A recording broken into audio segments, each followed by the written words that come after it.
And I'll talk about mold making and slip casting a little bit more.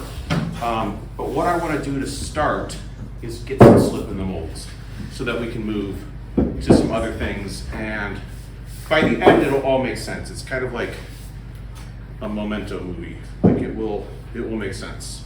So when I'm packing molds and moving them, I always kind of clean them out initially. For a couple reasons. A, dust sits in the mold, right? It doesn't help with the casting. B, just taking a damp sponge kind of preps the mold a little bit and gets it wanting to absorb that liquid clay, right? It kind of gets it ready for the slip that you're going to put in there.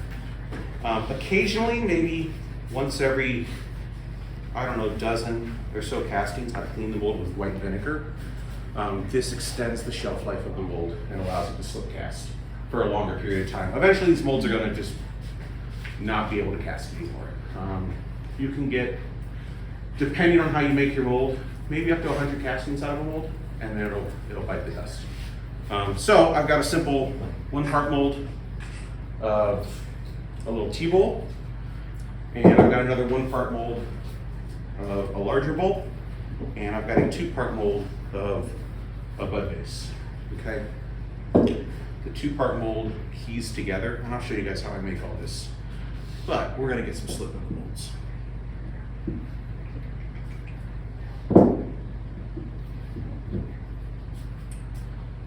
I put on mold straps to hold it together. I find the easiest way, because I get slapped in the face with mold straps a lot, is to lean it back. And if you lean it back and then press forward, you can pull the mold strap up and over, instead of trying to fight with it, right? Benefit of this over ratchet straps? Ratchet straps are great for anything about bigger than this. Okay. Yeah, ratchet straps are great. Sometimes they can dig into your mold. These mold straps you can get on Amazon. Eventually they'll snap, but you can get a pretty good chunk out of them. All right, so I've got a little bit of clay from a previous casting. They're clean enough. I make sure I'm on kind of a level surface. All right. Now, Can I interrupt just for a second? Somebody's Yeah. phone is running a video. Would everybody check their phone? Would everybody check their phone? Yes, sorry. Oh no, it's good. So, yeah. And yeah, just so you guys know, I want this to be a really casual, conversational experience too. I don't want to just be up here like talking at you. I'm going to throw a lot of information at you about casting and mold making and firing and all this stuff. If you've got a question, just go for it. And we're just going to kind of, I want you guys to get as much as you can out of this. Do you use straight vinegar or 50-50? I do 50-50 white vinegar and water. You can do straight vinegar. I find it evaporates too quickly. You want it to soak into the mold a little bit, and that way it'll help clean the pores. So I've mixed up 2 different casting slips here. This is a porcelain slip. I used to do like a white stoneware. I've switched since to Laguna's Toshi porcelain. It's a beautiful color 10 porcelain. It doesn't warp a lot. Super strong at temperatures. That is this bucket here. And I've also taken it and made a black porcelain that's got roughly 4% 6600 mason stain. Okay? 6600. So the mason stain's 6600. It's not the chrome free one. It's the cheaper one. How much do you put to make it black? No more than 5%. After that, you're just wasting your money. It's not going to get any more black. I've experimented with a couple. Actually, this one, we'll see how it comes out. There's going to be a lot of new things tonight I'm trying, so a lot may fail, but that's okay.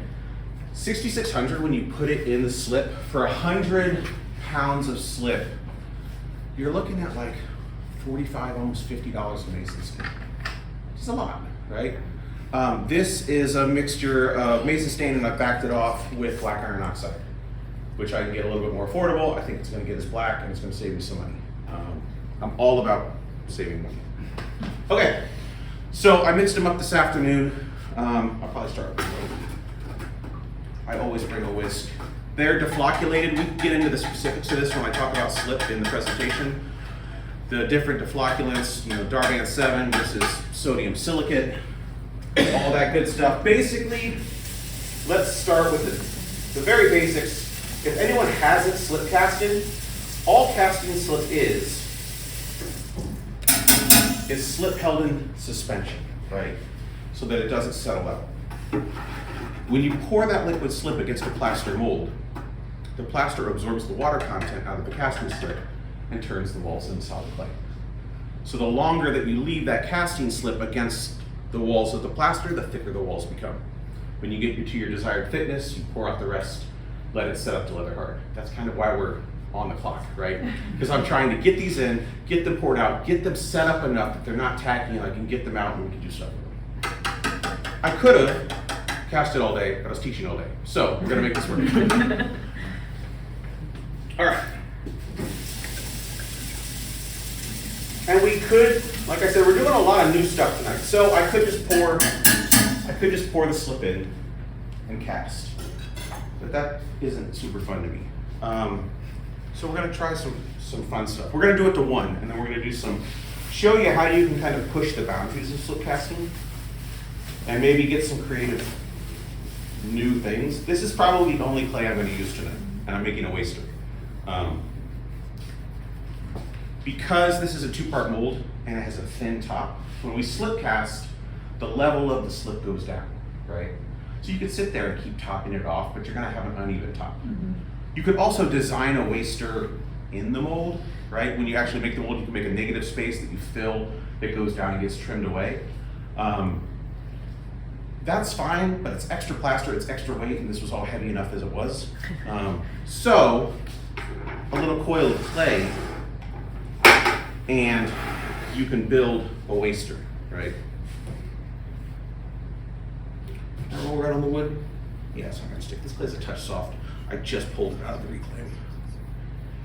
It will work. So, I'm just gonna wrap a coil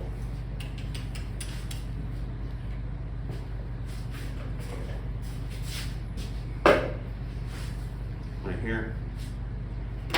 And I'm just gonna tack it to the top of the mold and basically make myself a little waster. Right?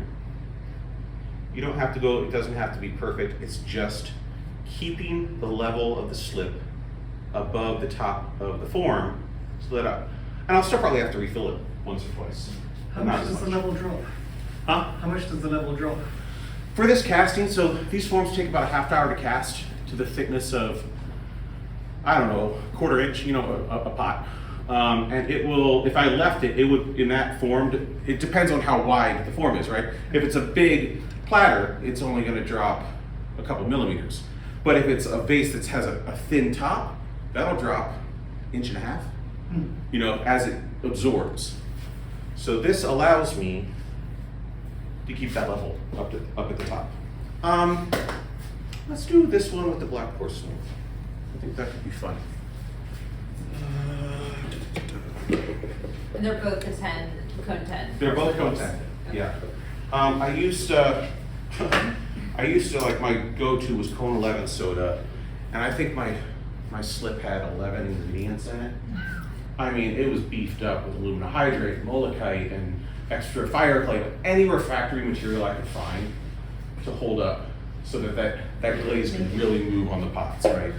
I was joking with somebody at Clay Fest, so I think where my head's at now with my forms, it's not even about the clay anymore. I think the clay's just there to guide the glass.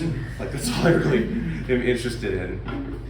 So if you don't have like a slip pump, I highly recommend 2 buckets, one with a hook, right? Because it's gonna help you work a lot cleaner.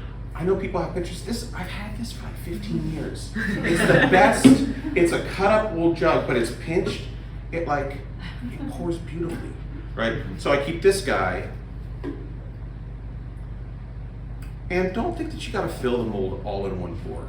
I mean, you'll have a touch of a line, especially if you wait a long time to get that next pour in, but nothing super noticeable. What would a long time be? Like if I poured the first thing in and then waited a couple minutes, I'm gonna have a noticeable line in the side of my form. But if I get it in within, 20 seconds, 30 seconds, it's gonna be all right. It won't go down enough to have this noticeable shift in casting, right? And this looks pretty good. We'll talk about slip and I'll recommend some books. I'm shooting for a viscosity or I guess a specific gravity, I think 1.75. 1.78 is what I shoot for. And we can talk about that. That is how much this weighs by volume compared to water, right? So if I have a solo cup filled to the top with water, and I have a solo cup filled to the top with slip, this should weigh 1.78 times of the water. If you're within 1.6 to 1.8, it's going to cast just fine.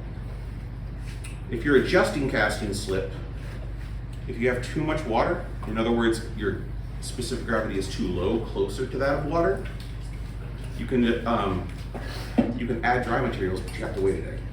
If you're too high, you can add water, mix, and use right away. So I'm going to pour this, and then I'm going to come up. I know it's hard to see, but to the top of my little clay volcano I made, right? While I have this, to make this, I think I've got regular slip here. I'm going to fill a squeeze bottle so that I don't have to go back into my bucket to fill this guy up, right? Hopefully, I don't get slip everywhere. This is a delicate pour.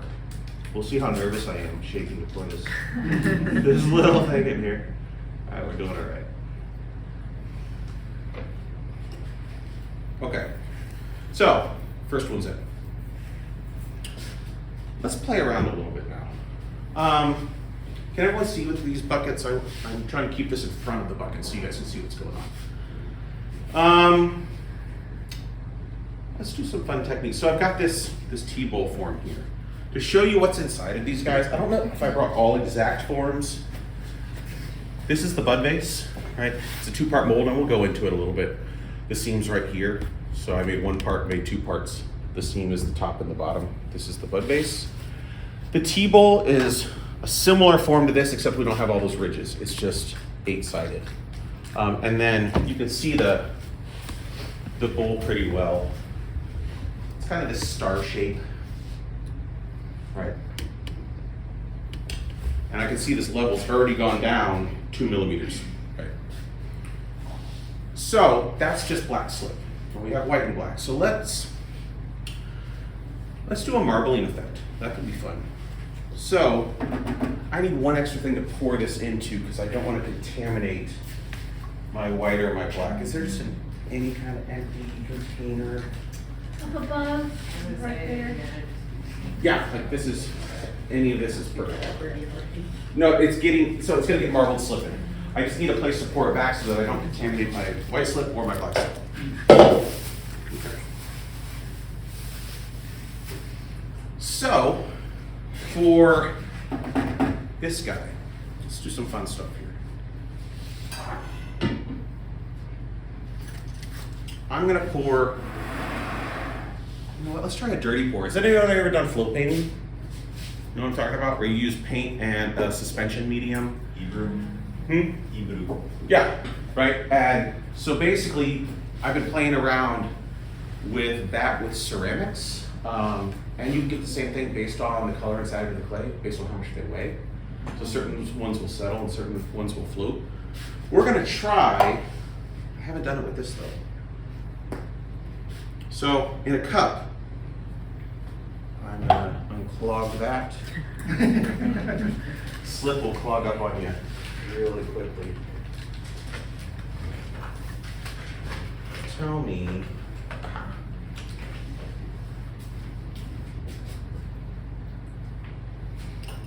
you know what? We're just going. We don't need to be all chefy on this one. So we're going to start down the side of the cup with a little white. Come back. And because I run it down the side of the cup, it's going to, in theory, the black's going to sink below the white. This is all hypothetical. No, it's a little bit. So I'm gonna make enough to pour to that kind of foot ridge line. It's hard to see, but. So I'm gonna tip my mold. Now let's do it straight. I'm gonna pour right down the side. I don't know if this is gonna work or not. Can you guys see that mix of color? Yeah. This might work. It looks like the Grateful Dead logo. I wish you guys could see in here. I'm gonna swirl around. So I've gone up to that line, and now I'm gonna take this mold.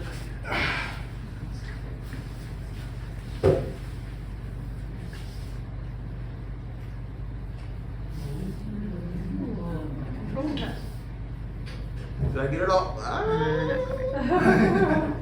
We'll come back a little more. This is all just playing, right? So, come in a little more. A little bit of the white. Come back a little bit more. Like I said, I'm going to do a lot of things I haven't tried tonight, but it's fun for me, and I hope. I learned very early on with ceramics, like failure is the best possible thing, because in that is where discovery lies, right? If you don't try it, you're never going to know. All right, we'll see what that does. So, you guys see this kind of marbled effect we have on the inside here? So that's our veneer, right? That's the outside of the cup. But now let's play with that. So let's come in with black slip.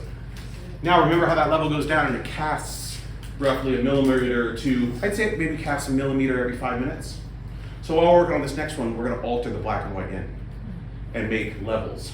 And by no means, like these are not original techniques. Many of artists have tried this. I haven't yet, so I figured this was a perfect opportunity. Oh, we need a little more. Oh, and my level went down below here. So we're going to top them off. You're like a chef right now. We're going to talk about that. I worked as a chef for 15 years. So it feels very much like I'm back on the line. I'll take this group over 300 covers. All right, so let's get that black slip up to the line. Let's call it here. All right, we have 2 molds in. While this is casting, you guys gotta remind me, like every 5 minutes I'm gonna pour this in and then I'm gonna alternate while we work on this last one here, okay? So, and I'll give credit where credit is due. Does everyone know Forest Ceramico? Forest Ceramic Company? If you don't follow them on Instagram, mind-blowing stuff. This is all this guy does. He just plays around with colored slips, in and out, and carving and inlays, right? What's the So, name again? Forest Ceramic Co., like Forest Ceramic Company, right? Like this is his wheelhouse, cone 6 colored slip. In the same camp of slip casting and crazy stuff, people know Peter Pincus? Yes. Right, I mean, okay. I love watching these people because they think of it and you go, oh, of course, right? He'd throw this stuff on the wheel. He takes mold making, it looks difficult, but he takes, sometimes I feel like, has everyone ever seen that, like the magician that comes up and cracks the code in front of everybody? I feel like I'm like cracking the code of these people, and I almost feel like it's like not disrespectful, but like they've worked so hard. But it's the great thing about the ceramic community is like we share all of our tools and techniques. Like no one is about keeping, like we all want people to push each other. So Peter Pincus will throw a form on the wheel, he'll cover the whole thing in plaster, and then take the entire thing to a band wheel and hack it apart. Seriously. And then he makes a mold around it. So if you take a round bucket and I cut a 1-inch band out of the center and a 1-inch band out of the center, now it's a square round bucket, right, with 4 sides. And then he opens them up and he can do what I'm going to try to show you here, which I also haven't tried. But you see all his graphic lines, right? Yeah. All he's doing is resisting the slip inside the mold with tape, right? And they're crisp because he's overlaying the next one over the next one, right? So we're gonna try it. I don't know how it's gonna go. I don't even know if it'll stick. Do you have mold release in them at all, or they're just? It's casting slip and color, Okay, yeah. so it all cures and casts and pops right out. So let's try, I like this tape. I have an unhealthy collection of pinstriping tape, like every possible width. Let's just come, maybe asymmetrical. What if it'll stick to plaster? It's plaster. No, it sticks. No, it doesn't.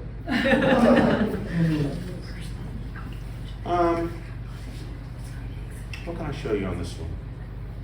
Maybe we'll come back, because I brought Bisqueware as a contingency that we can work on afterwards, because I figured one of these things probably wouldn't work. I was betting on failure. So I have Bisqueware. We're gonna put a pin in this one, I think. Would you do the resist with just water and paper? Kind of like you would do a transfer? Just wet some paper and put it in? You could, but I could also, you know what, I can show you a different thing too. So, we might get a little messy here, but he's doing it with tape, right? So he gets really crisp lines. I have squeeze bottles. I don't see, let's do it with the black. So, what if, or maybe I come all the way around the top. That could be fun. I'm gonna start, and I'm not gonna pick up this mold afterwards. So I'm coming around the perimeter of my mold with the black. And as it hits the walls, it's casting. And it's starting to pool.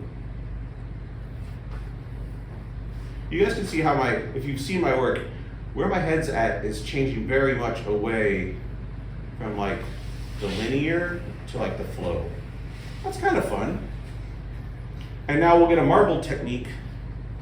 So I don't know if you guys can see, but I can't pick it up because it's sitting in there. But you'll have like the reveal at the end, right? All right. And we'll probably mix a little bit of slip, but that's all right. Let's do. You know what? Let's just go for it. That's mixed up. Oh. So now we have black in there. And I'm gonna let it just kind of mix and do its thing. But where the black was at, it's already casted. Mm-hmm.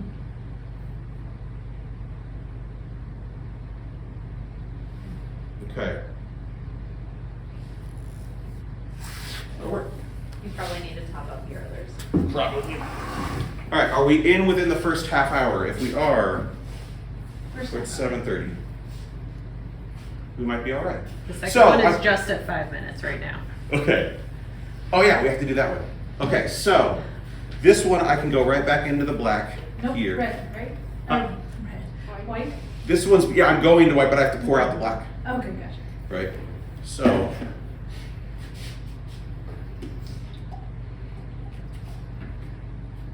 And we're about 1 millimeter. My buckets are wide enough. Let's do this.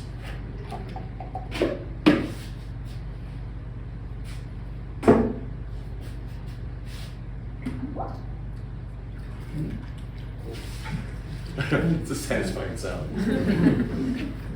Normally, I'll let this sit upside down when I'm casting so that I don't get a pool of slip in the bottom. I think a little marbling isn't gonna hurt us. So, we've now got a marble veneer, our first millimeter of black. This is all black. This is dripped black with white. So now we come in with white.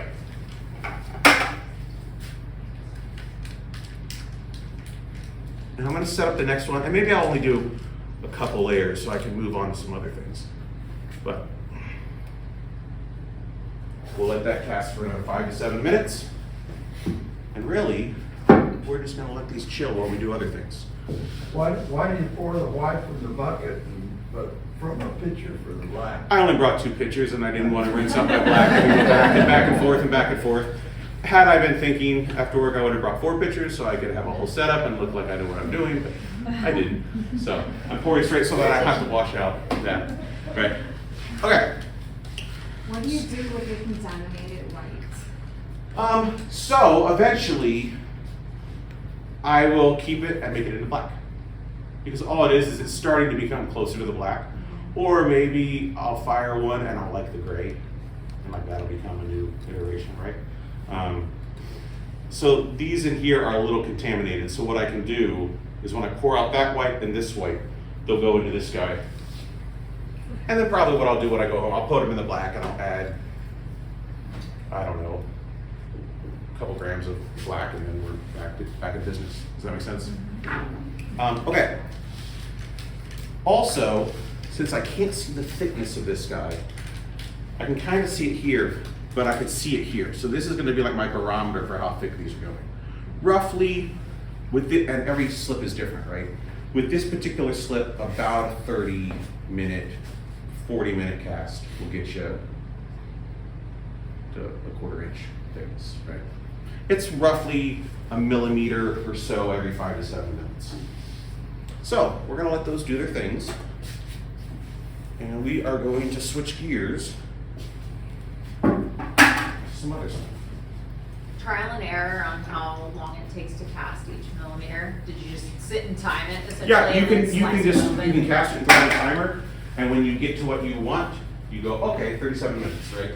And that way, when I'm doing it in my studio, I got all the molds, and I start from the first one, and I know I have to get everything poured in 37 minutes, so I can go back to the first one and get it poured out, right? And it's like you're always on the clock. You don't have any seasonal issues? Like in the winter, my stuff pours differently than in the summer. If it's inside, I mean, the humidity can affect a little There bit. you go, I'm in a garage. So Yeah, the humidity will, but if you're inside, and if that's the case, you can just adjust your specific gravity a little bit, right? If it's a little thick, add a touch of water, and you're right back in action too. Questions, comments about like this part so far? Cool. All right. Let's move on to a little presentation. I got a question. Yeah. What's your preferred plaster for making molds? Just the pottery number, whatever I saw, is it number 5? Yeah, that one right there. These pottery bags. Pottery plaster is just number 1. Yes, it's number one. Yeah, pottery plaster number 1, casting plaster. I don't know if there's really better ones out there or worse. It's what I've always used and it's worked great. And it seems to last long enough and it's cheap. You'll see the theme, it's affordable. All right, let's see if we can set up this stuff. I want to trip over this, but we'll make this work. Do you have a pouring table in your studio? Nope. I've always wanted one. I have all of my slip, basically this setup, in a big one of these on a roller. And I just roll it around, and Okay. I also don't really have a studio. I mean, I have a spare bedroom, and I have a table in the corner where I teach. And so I just make it work. And I try to hide stuff taller than the kids. That's basically the go-to. All right.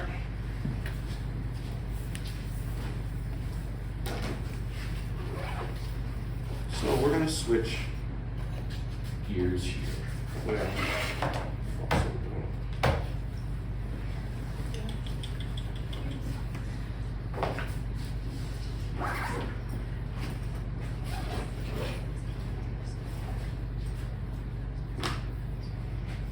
We're going to do a little presentation and then go into some digital demoing. Let's see if this setup works.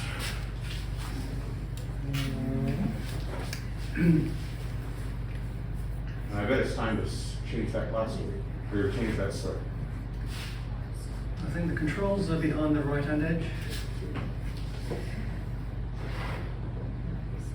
Our power. You're also at 5 minutes for the mold again. Yep. So this is contaminated now. It will become my black slip eventually.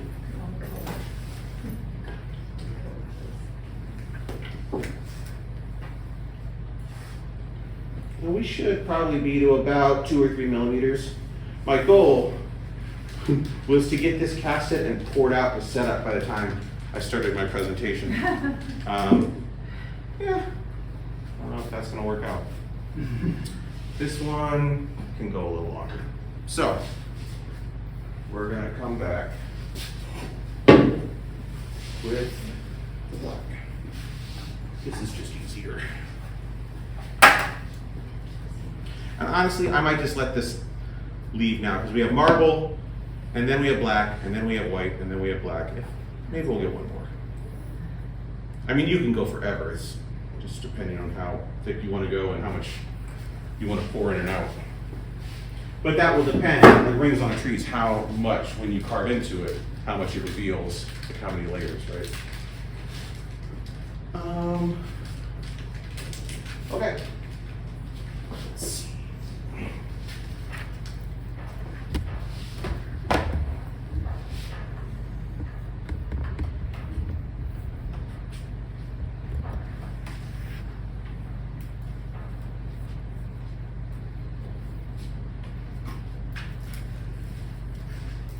We don't need that for the next part.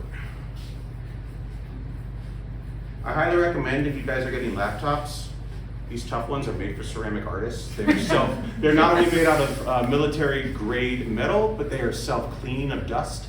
Oh. What's it called? It's an Asus Tough. The fans are self-cleaning, no dust stays in it, but they're phenomenal. And if you get into modeling and stuff, they're fast enough to handle everything you need. Just sold a lot of computers. I mean, wow. Yeah, I know.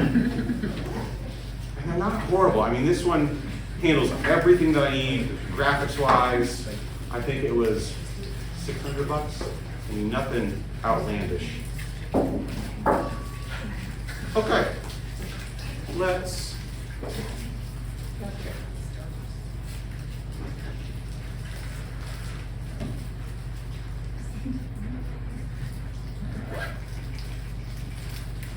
Ooh, I wonder if not having internet's going to be an issue for my Rhino. There's a guest one. Okay. Let's just go ahead and start this. Is that what you model in right now? Yeah, but I'll show you guys like Cura and stuff like that or not Cura, I'm sorry, Fusion, which is free. So anything else I need to do before I get sidetracked? Oh. We're gonna fill that all the way up. So I was hoping by this point, huh? I'm curious to see if you can get these things out. I don't think so. Oh, I know. I mean, if you cast, you know. I'm probably gonna rip them.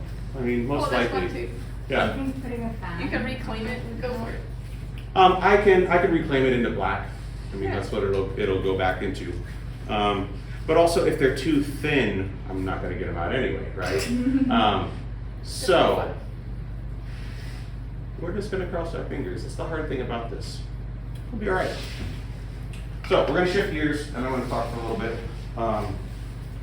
So like I said, my name is Britton Thorp, ceramic artist that lives here in Austin. I moved here about a year and a half ago from upstate New York. Finished up my MFA there and came down here and started teaching. And it's been great. Where do you teach? At St. Stephen's Episcopal School. I teach 6th, 7th, 8th, and 3 high school, all ceramics classes. Can everyone see the lights? Right? Cool. So, I grew up running around in the woods, building forts, right? Always moving, always building, zip line sports with my brother, and I have 4 brothers. Well, I have 3, there's 4 of us. There's a lot of us, because of family. I grew up from a really early age, hunting deer, pheasant, learning how to harvest animals. Our freezer was full of wild game, and that's kind of what we knew. And so from a really early age, my connection to where my food came from and the land was like super important to me, right? That connection, and also that, we kind of mentioned this here, my love of fire that I think many of us ceramicists share, that pyromaniac tendencies, working with kilns and all of that. And you know, my brothers would joke with me between, and I'll get into it, but working as a chef for 15 years and then working as a ceramic artist, like they're like, you were destined to sweat your entire life. Because I was, and I still am. So, you know, came up building and firing a lot of atmospheric kilns, a lot of wood kilns, trains, cat arches, building downdrafts, cross drafts, a whole bunch of ones, and ultimately, after all of those atmospheric kilns, about, what was this, 15 years ago, fell in love with soda firing. If many of you haven't done it or don't know much about it, in the most basic sense, I'm just gonna keep checking on my molds. In the most basic sense, has everyone, or have most of you fired gas kilns before or seen it or, okay. So in a gas kiln, you have open flame as opposed to an electric kiln, which is elements, right, in an oxidized atmosphere. In a gas kiln, you have flame moving through the kiln. And I describe it, most of these are in a reduction atmosphere, right? So you reduce the oxygen in the kiln. And what that means is that that flame is always searching for oxygen. It's searching through the pots. That's why when you pull a peep and you see, if you fire a gas kiln, you see in reduction that flame shoot out, right? It's because it's searching for oxygen. And the way I explain it to my students is that they can envision the way water in a river moves through rocks, right? That's what the flame is doing in a reduction atmosphere. It comes from the burner ports, hits the arch, comes back down through all the pots and exits out the flue and through the chimney, right? So that flame is always searching. When you spray in a soda kiln, you spray in a solution of soda ash normally and water. On a chemical level, soda ash is salt, NaCl4, right? It's sodium. It's a flux, which means it's a melter. So when you add this melter in a sprayer to the kiln, it's carried by the flame through that path, and as it is carried around the pots, it lands on the edges of the pots, on the side of the pots.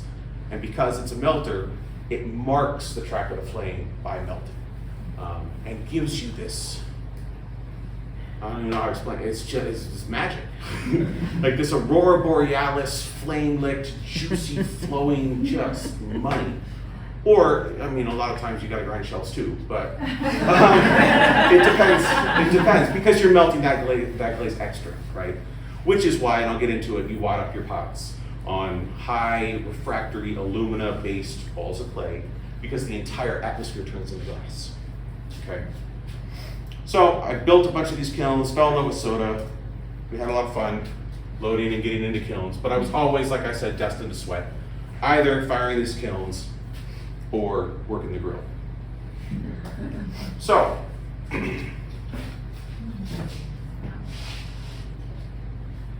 wonder if we don't pull it out now, it's not coming out. Like I know I gotta have at least 40 minutes for this to set up. We're gonna pour these out real quick. They're gonna be thin. So what you guys might have at the end is you'll get to see the surface, but these are gonna be floppy and torn. Doing all of this in this time frame is kind of challenging. We're gonna leave that to the end. Let's start with this guy. So this is just black slip, so he can go back in the bucket. When you're taking off your waster, that level is still a little bit above the plaster. So you can take your squeeze bottle, get the air out of it, come in, and then let it come back out, and it'll pull your level below, so you don't waste your slip. Then I can come through, take my clay waster. I also trim a little bit around, so, and I'll show you how this comes off. I'm basically just getting my waster off right now. This particular piece here, I don't reclaim this. And the reason I don't is it's regular clay mixed with the flocculated clay. If you throw this in your reclaim enough times, it will deflocculate your whole clay and it will turn into goop. So when you mix your casting slip with regular clay, it's like the one piece that I don't reclaim. So now, carefully, I got a lot of liquids around my computer right now.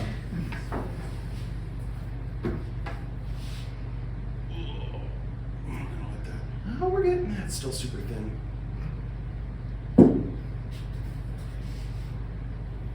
So you don't want to like glug this out because it has a chance of, from the air that's getting sucked out, of pulling the walls away.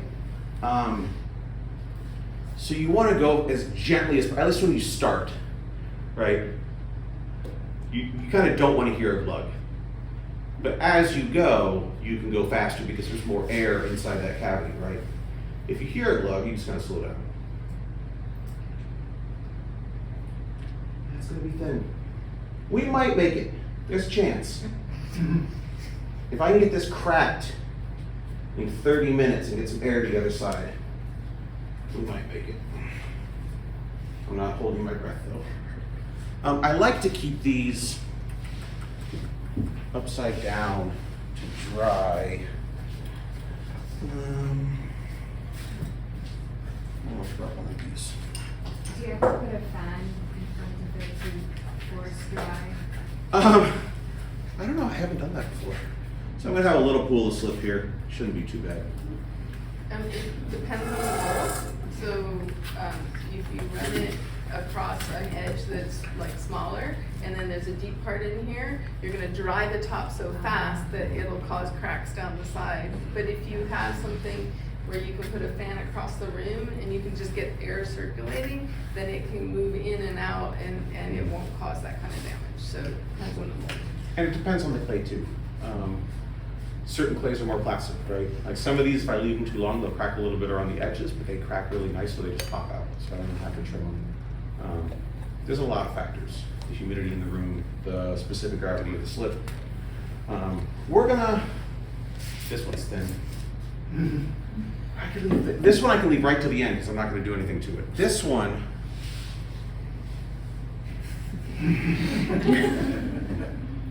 Almost halfway. We got to get them out. We got to get some air getting to that inside if we're going to have a chance. We're going to give the rim. Did I spill a lot? No. None. It's a little pull for a big piece. And we're just going to let that hopefully drip out. I'll clean up the table, I promise. So, we've got some fun marbles.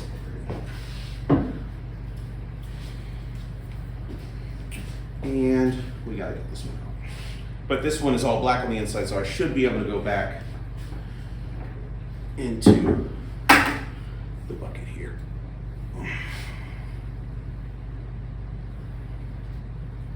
And on one piece of molds, you can just go for it because you're not glugging air, right?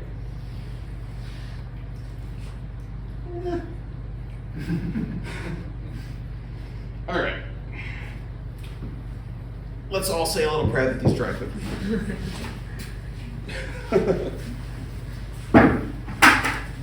All right. We'll see how it goes. So, I went to Ohio University for my undergrad.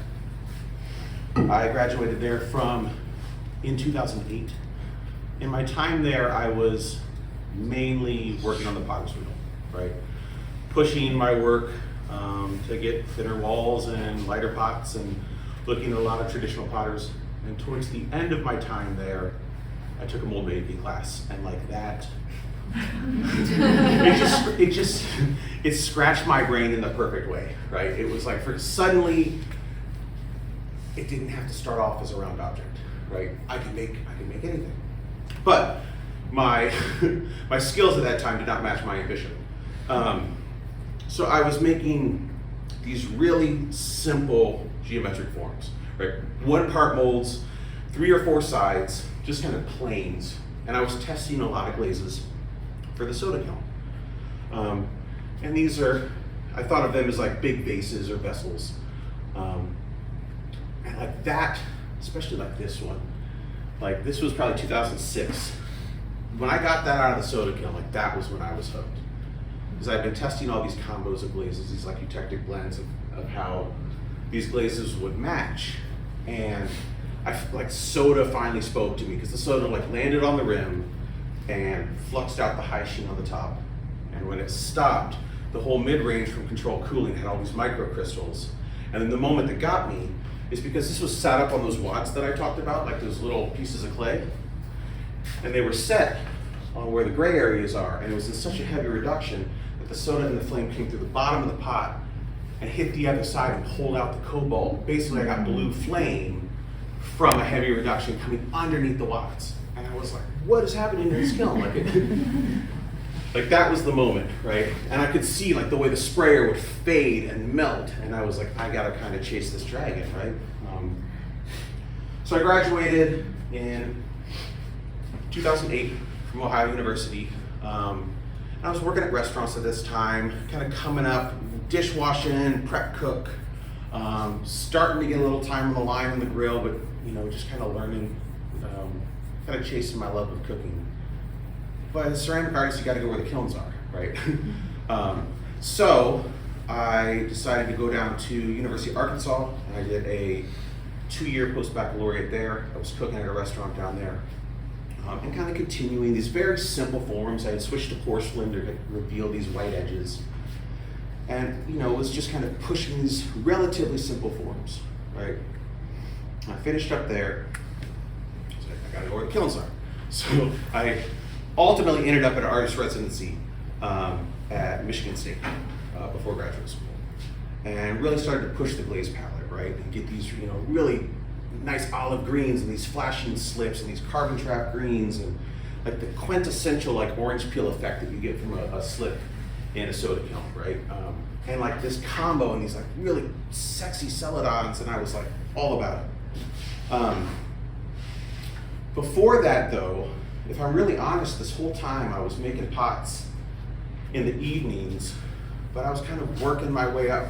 I tried culinary school and I didn't stay in it because I didn't want to pay to learn something when I could get paid to learn something. So I sought out kind of the best chefs in the area to learn from, and I started staging. And you go in, you see if you got the chops, and then you just work your ass off. And if I'm really honest, at this time, the culinary side was like my passion for these years.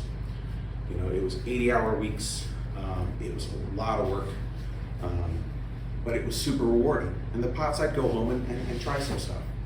And since I'm living in the restaurant, I start to kind of, we've all seen it when we make, right? Like these moments when we make it like beauty in process, right? And you just stare and you go, man, that's awesome. It's not even, it's just the way like a slip moves or a cut, or we've all seen it. And I start noticing things in my daily prep work. And ultimately, as I pushed up to be sous chef, and ultimately executive chef, that was like what drove me. Working with food, getting to use colors and textures, and all of these amazing things, but then with the added bonus of flavor, right? And so I kind of chased this dragon really hard for many years. Working in classic French restaurants, ultimately switching over to family style dining restaurants, which really resonated with me because it brought me back to that community and that communal gathering. And kind of pushing myself, thinking about these plates as I thought about her, right? But if I'm really honest for a second, like I was working really hard. If anyone's ever worked in the restaurant, you work really hard, but you also play really hard, right? You get off at super late hours, you're out, and at this time in my life, I was working 80-hour weeks, but I was also drinking too much. I was doing a lot of other things too much, right? It was not a sustainable lifestyle. And I had to take kind of a hard look in the mirror and say, man, I can't keep this up, right? I'm really proud to say this January, God willing, it'll be 5 years sober. And I couldn't keep, thanks, no. But I kept trying to get sober, but I kept working in the restaurant. I couldn't do it, right? It's like it just wasn't, those things were not meant to coexist, at least for me. And so I had to make a really tough decision. And this passion that I had for years, and say, man, if I'm gonna have a sustainable lifestyle, I gotta put, I gotta chill on the cooking thing. So I went to Michigan State, did my post-baccalaureate, used that time to work, to apply to graduate schools, got into a few, and ultimately ended up at Syracuse University 3 years before me here now. And so I got to Syracuse, and it was this whole new type of rigorous activity, just like the restaurant, but with critiques and conceptual it was, but it fed my brain, right? But I got there, and I had been so ingrained in the culinary world. It was time for like our first crit, and I said, I gotta do what I know, right? So I turned the entire kiln pad into a kitchen, and I turned the entire gallery into a pop-up restaurant.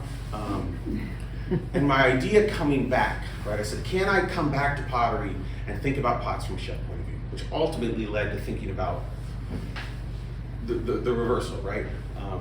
So my thesis or my idea when I came in, I said, can a plate do more, right?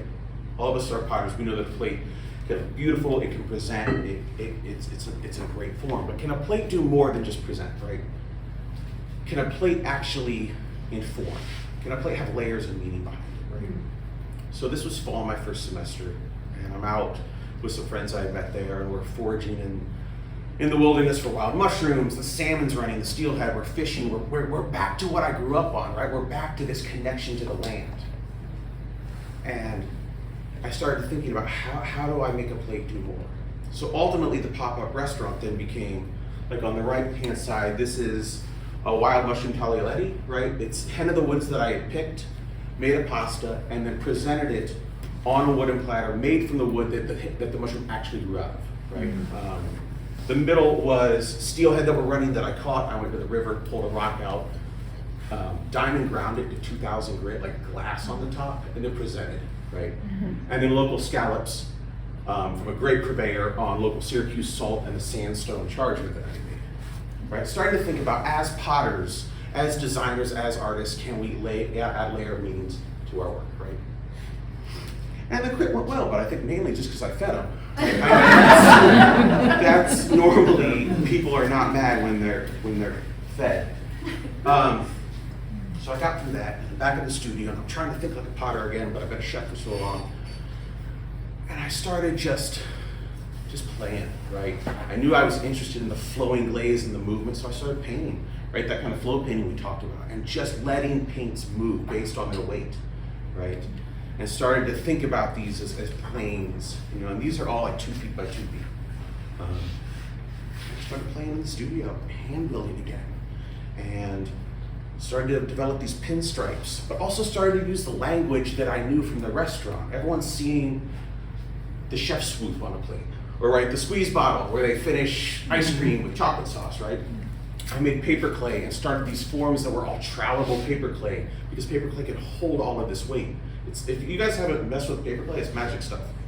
Yeah, you could add bone dry to wet. I mean, you can do everything that you shouldn't do with clay with it. It's incredible.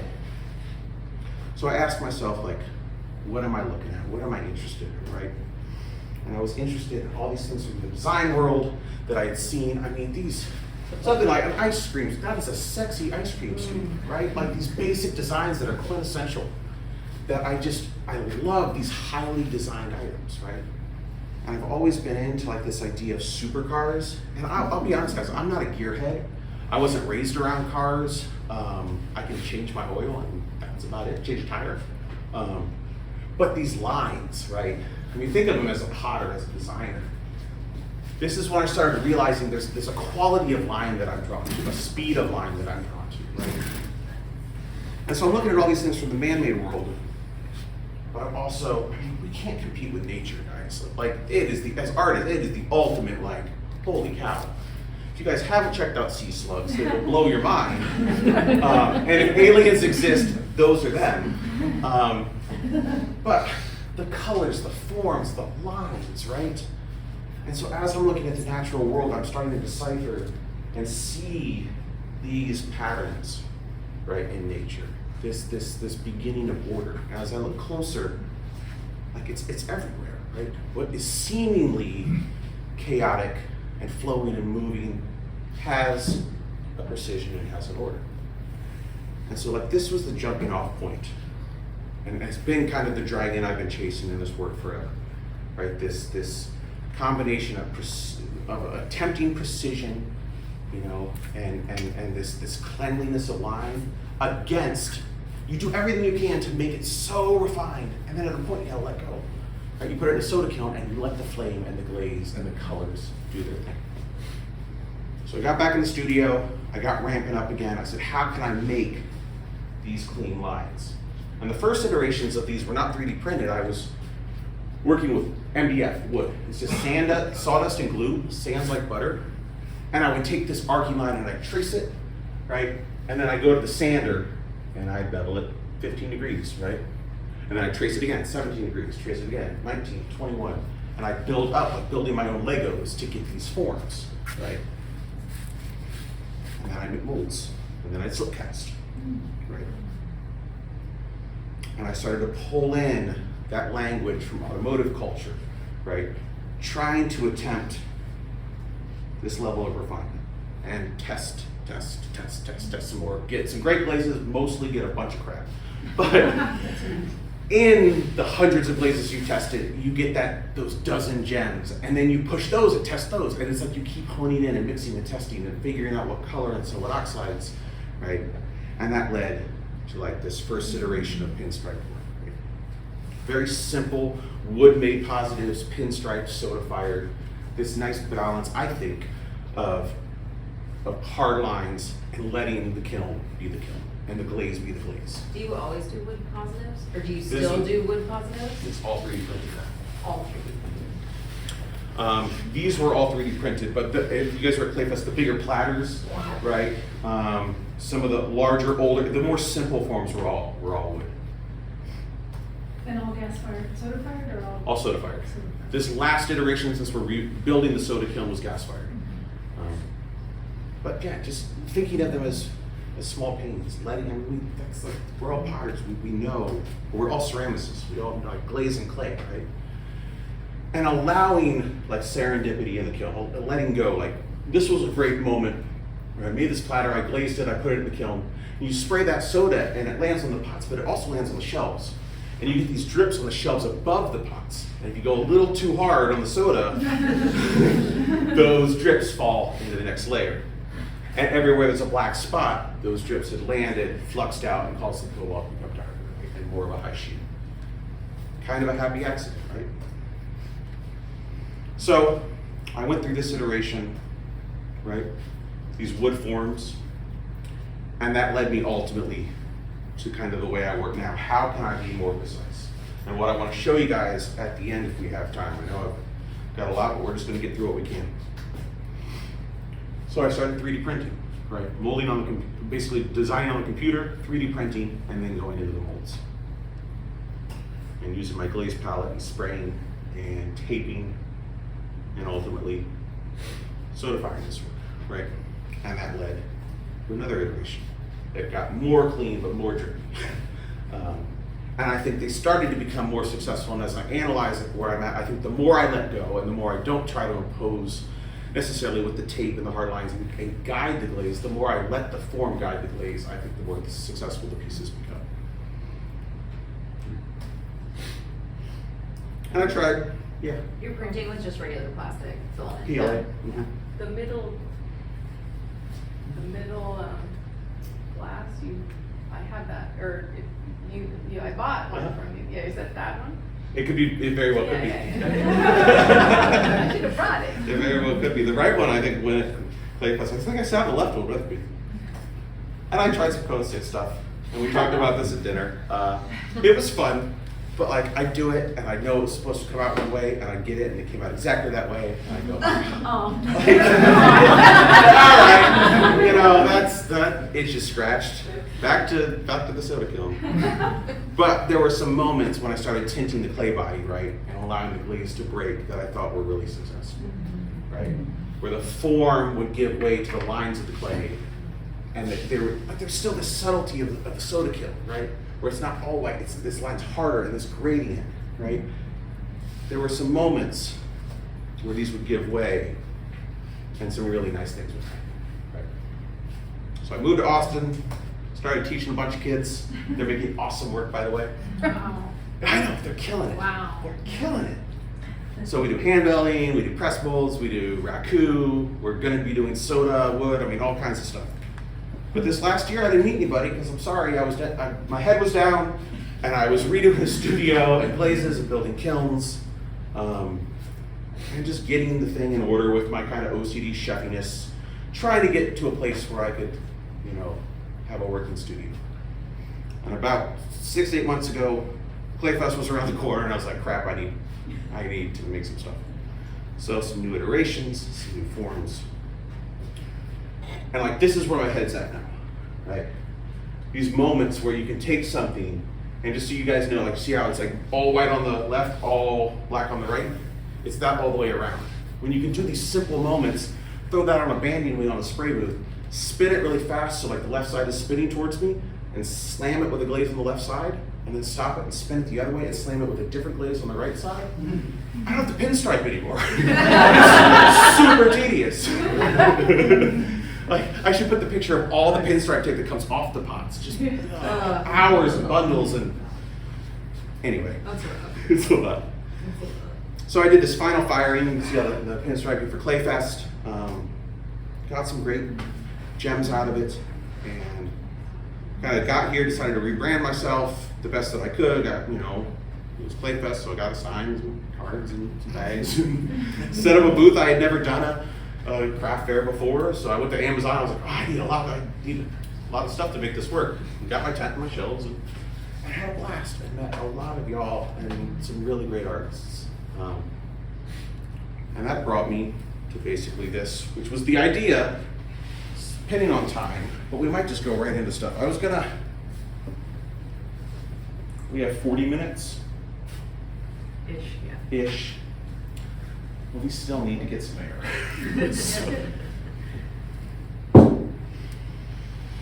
So, my question was to show you guys, like, how do we get from that to that, right? More specifically, like, how do we get from this to this, right? So, I bet I can trim these at least to encourage some separation. It's gonna be close, guys. It's gonna be very close. Let me trim these really quick. And then we'll do like 10 or 15 minutes of a quick, I'm gonna show you guys like how to 3D model in like 6 steps. Really, like, it's that easy. Now, granted, Rhino and these programs can do so much more. I'm not an expert on them, but I have taught them to do what I need them to do, and that's it, right? So let's at least get these trimmed up. It'll show everybody the thickness. Yeah. If you're gonna work a good knife, pastry scrapers are wonderful things for this. And I've had this little guy forever because he doesn't damage my molds, but he cuts the clay. And if I could get some air to the back of this, I know I'm too early. Like, I know it's gonna rip if I try to crack it. I've done this before. Once or twice. I know what it needs. And when they were like, yeah, I'm gonna slipcast for the demo. It's like, if I had 3 hours, we'd make it, right? And came in 10 minutes late, so it already put me against the gun. Is it possible to heat gun, or how is it possible? Yeah, I brought a torch. If I can get them out, I could torch them really quick on a banding wheel, at least so the outside is a little bit hard to hold their shape when I want to carve them and do stuff. It's gonna be close. I think we gotta have faith. Right?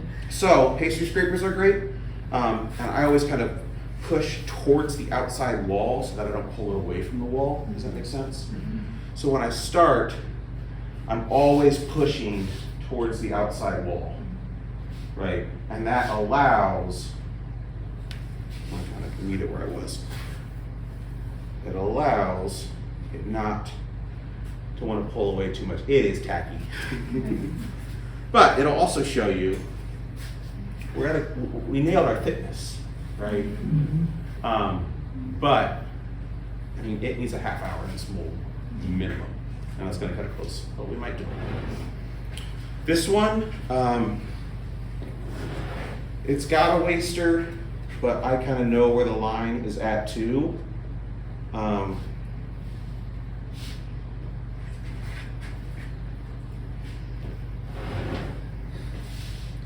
I'm just going to trim away, trying to encourage it as it dries to maybe it wants to pull away. If we're going to get one out, it's going to be this one. This is the least complex of the forms. show you some fun stuff though. We'll see like how, like there's some really wonderful marbling Already. where this slip meets the plaster. And we'll at least get it out to show you guys. I can't promise it'll be a functional form, but we'll just have to see. Okay, we're gonna leave him for a second. This one,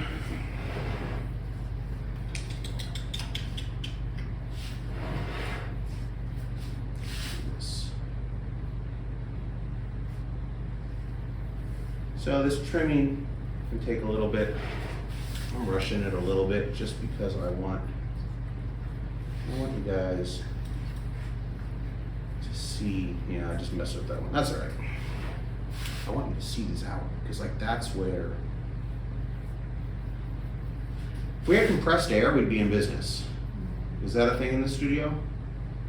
If it is, it's out in the. I mean, they'll flop out, but that will get them out.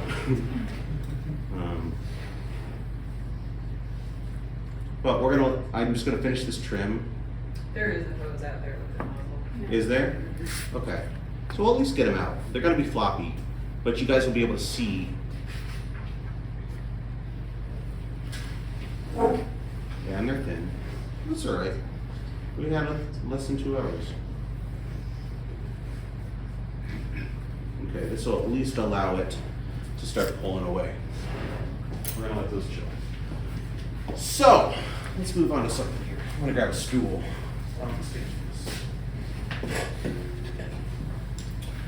I want to show you guys that the idea of 3D modeling is not so daunting. You should use Rhino, but it was a free. Yeah, so Rhino is paid. I got it while I was in school. I got a nice discount on it, which was really nice. Fusion 360. It's made by Autodesk. It'll do most of the same stuff. And it's free. Granted, to learn, I would recommend learning on Fusion. Fusion is a lot more intuitive. I might need Wi-Fi to open Rhino. Because you can share your license against the trust. Let's see if it lets me open without Wi-Fi. I haven't tried. No, is it gonna do it?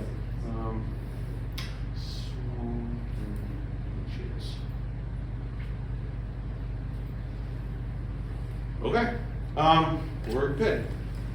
So, Rhino is a 3D modeling software. I'm gonna keep an eye on time because I know we got 40 minutes and I want you guys to be able to ask questions. And I had a whole lot more planned. It's just time gets away from you. Yeah, glad to be back. Huh? Yeah. Part two. Yeah. Part 2, right? So, Rhino is a 3D modeling software. Basic outline, everyone can see these 4 planes, right? You've got your top, which is looking straight down, your front, your perspective, right, where you can look around, and your right. When we make pots, when I start off, a little plug for myself.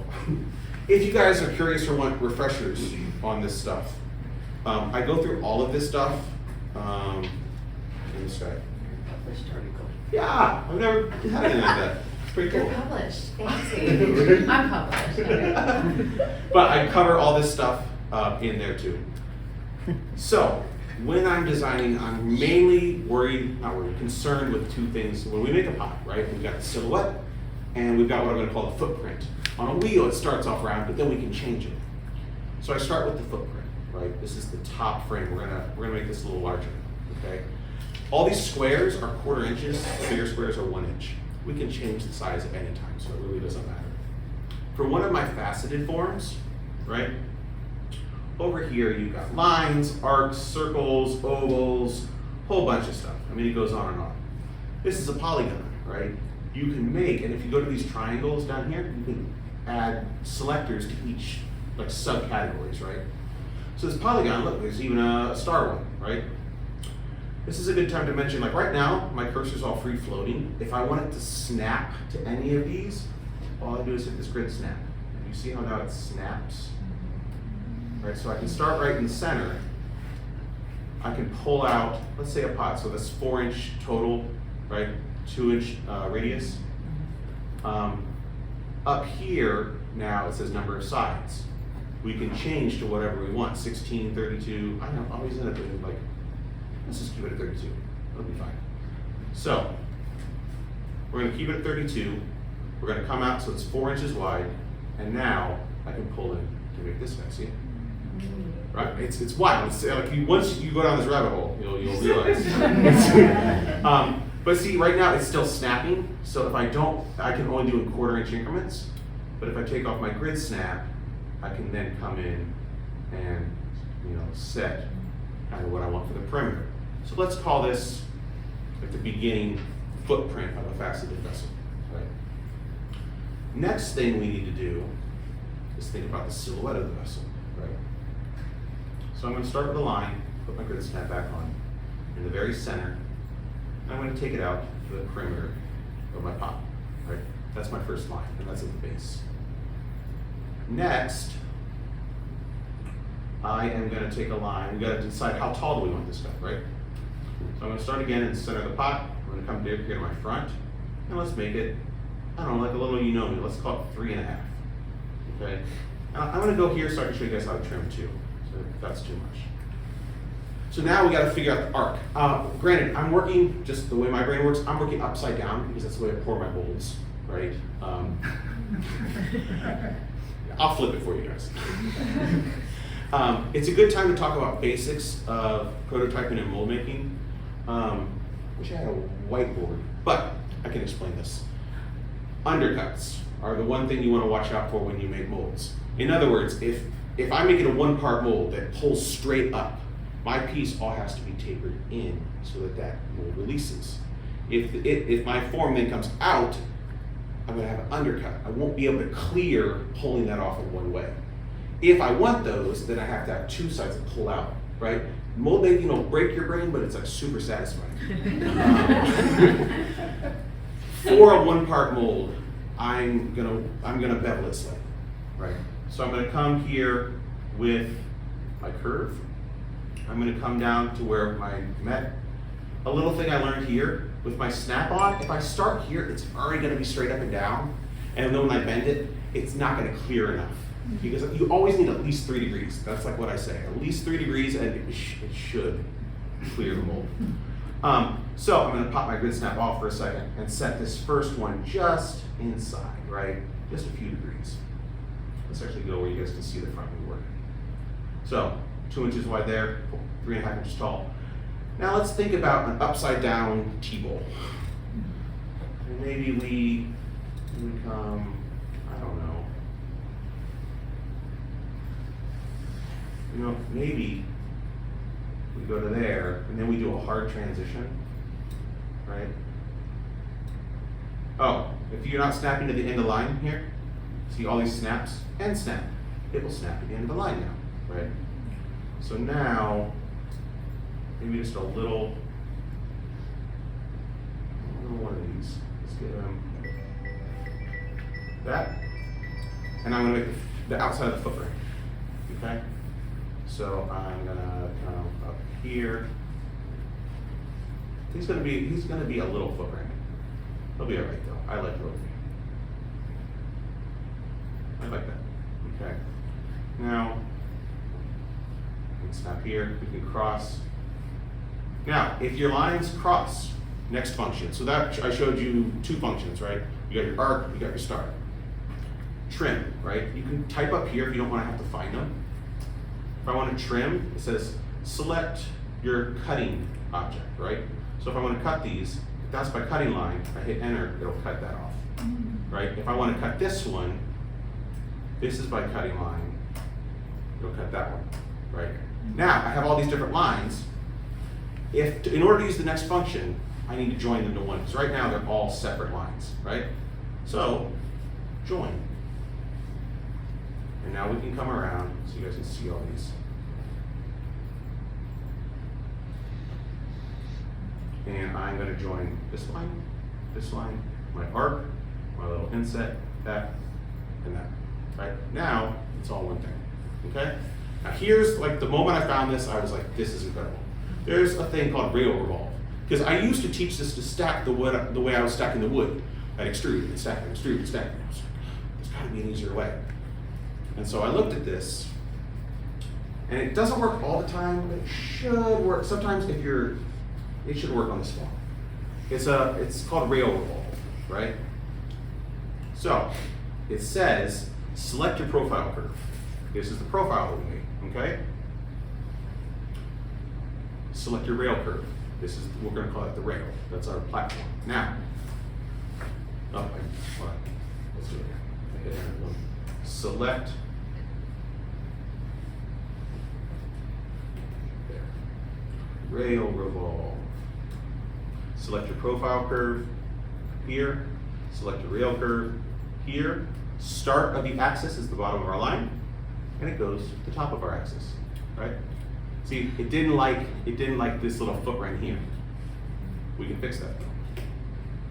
Control Z backs you up. I think that's just too much there. So we can back up again. We can then come in and maybe smooth it. If I went off. I gotta do it. So if that happens, it's because you're working. Try not to work in 3 dimensions in this thing. Work in the plane, and it'll keep it on that plane. Right? Yeah. So we're gonna see, but that's not what we're doing. We're gonna come up and there, and then we can trim. Let's see if this works. I hope it works, or I'm gonna look like I don't know what I'm doing. All right, we're gonna join it again. So.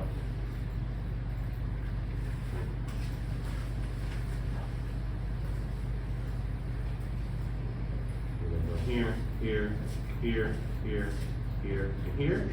We're gonna cross our fingers that rail revolve works. We're gonna select our profile curve, our rail curve. We're gonna start here. Hey, it did the foot, right? It just needed a little bit more. So right now we're seeing the wireframe, right? Yes. We can come over here, we can shade it in and start to see.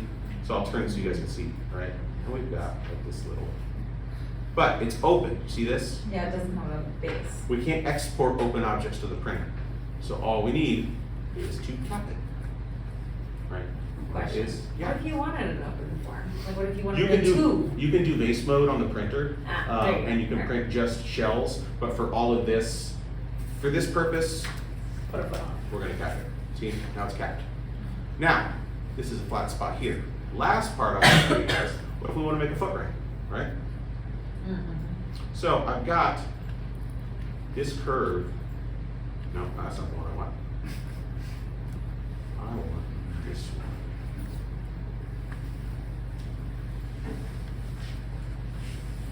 That curve, okay? I can pull it up here. This one. We're gonna have our grid snap on to do this, because it will become level. Well, not really. It's okay. I'll still show you. Let's bring it up here, just above here. We are gonna scale it in with the scale command. I think we're on like number 5 commands. So we can now auto scale it from this endpoint in, and I want it just smaller. If I'm looking down at the bottom here, right? I want it just smaller. I think. It'll work for what I want to show you guys. And then what we can do is we can take this guy and we can use our last one called extrude taper, right? Extrude this curve. I actually want to extrude, yeah, curve taper, right? And I can extrude it into this form, right? So it's extruded into this form now. And now, sorry, let me show you can actually see. We've set it up extruded into this form, right? So the last thing we want to do is cut away this inside.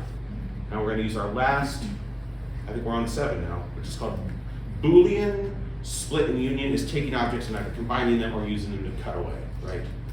We're going to use our last one, our Boolean split, right? Select poly surface to split. We want to split this guy, right? What's our cutting surface? This that we just made, right? Well, I wonder if I didn't cap it. Yeah, we'll see. Creating meshes, we'll see if it did it.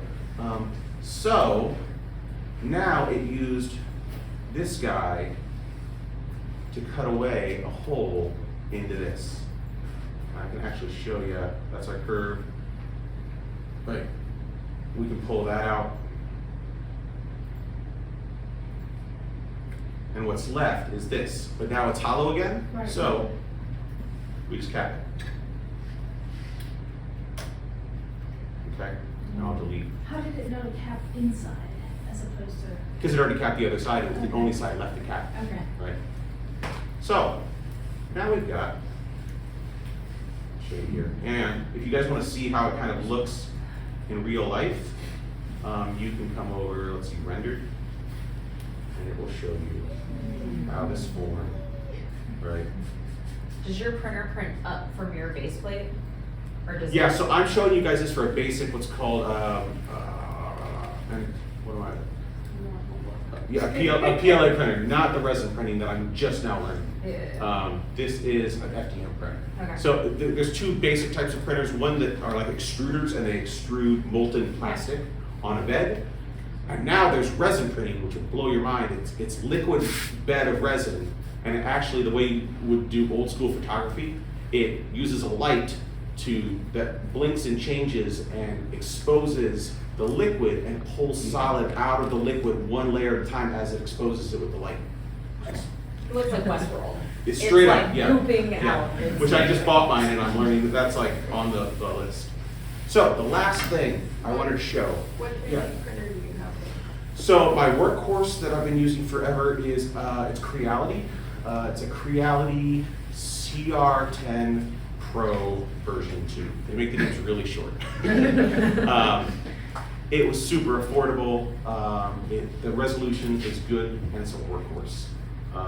And it can print large. I think the print area it's all in millimeters, but basically 12 inches by 12 inches by almost 2 feet. So it can go big. And then I just switched to any cubic resin printing, which is a whole other step. The last thing, and you'll get to see it here that I want to show you, is if you get a thing, right, and you want to play around, and this is all free, you can export this, right? So I just go File, I go Export Selected. You want to export it as an STL file, stereolithography, STL. We're gonna call it GACA. Solid name. I know. All right, and let's put it on the desktop. Let's see if it saves. Did my test 2. Oh, I don't think it likes cap marks. That would explain it. Test 2. Okay, it'll ask you here. Don't worry about this stuff. It's just asking you the tolerances, how crazy you want it to get. You could really ramp it up, but for pottery, we're doing fine. Binary's fine. It'll keep a smaller file on your computer. And here's the last thing I wanted to show you before we start playing around with that stuff. You can save your Rhino file, and you can do the same thing also by Fusion. You can do it and export it, right? So this last part is free. There are like SolidWorks and stuff like that cost money. This is Cura. This is what's known as a slicer. This takes the model that you made and it prepares it for the 3D printer. It makes what's called a G code, which tells the printer how to move, how fast to move, how much to extrude, what temperature.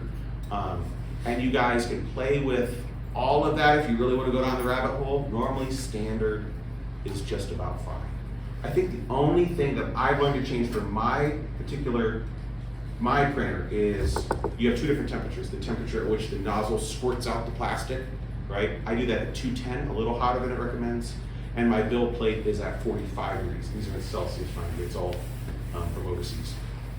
But if your build plate is too hot, you'll get what's called elephant footing. It'll actually start melting that plastic and it'll squish. Anyway, last thing I want to show you guys here, and then we can play around with this and do questions. We can, let's just back this up. We can open our file. When you open your file, even though you did it in inches, it's going to come in millimeters. It's going to be very tiny. It's frustrating. There's a quick fix, but I'll show you. How many times did you burn it before you realized that that doesn't every time? Did it not? Hold on. Let's do this. It didn't save it. Maybe it saved it in here. Test tube. There it is. Yeah, like I said, this is completely free.